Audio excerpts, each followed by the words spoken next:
Hi, my name is Melissa. I'm a librarian at the St. Paul's Hollywood Library. Today we are going to take a virtual tour to a place where I once lived and loved. And as I talk about it, you can look at the pictures and imagine that you're there too.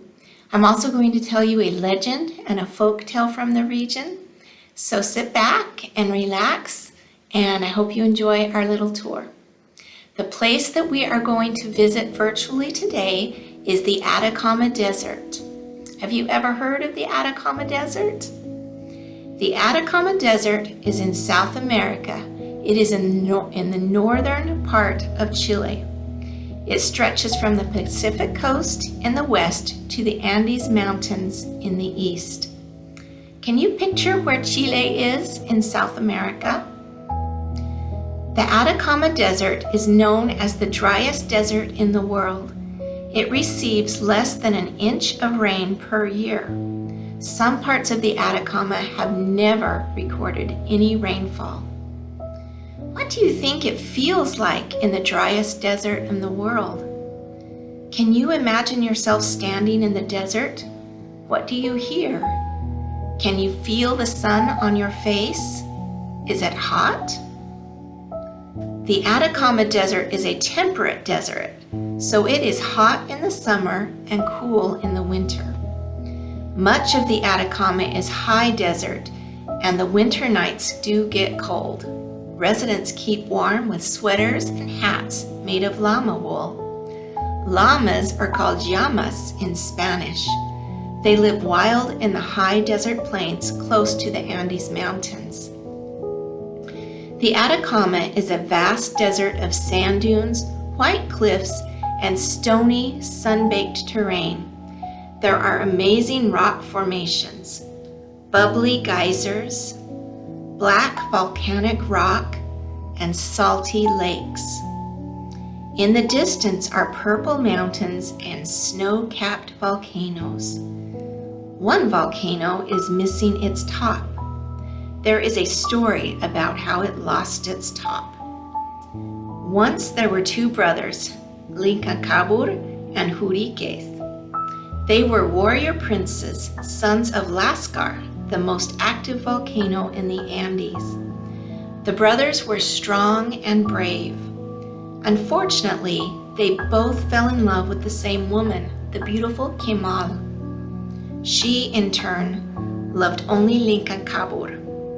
In a fit of anger and jealousy, Juriquez tried to take Kemal by force. But when Lincacabur learned what had happened, he cut off his brother's head with a single strike. Now, if you visit the high desert town of San Pedro de Atacama, you can see the mighty volcano Lincacabur protecting the village, the headless Juriquez at his side. Have you ever seen a volcano?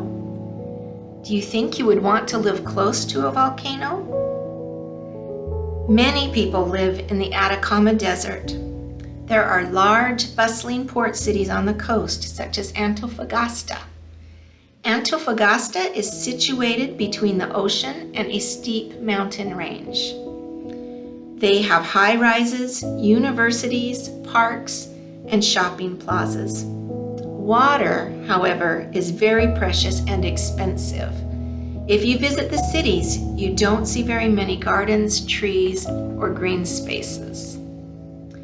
There are also smaller cities and towns on the interior, away from the coast. Many are built up around mines. The Atacama Desert is rich with minerals, especially copper, gold, and silver. There are also ancient pueblos built around oases.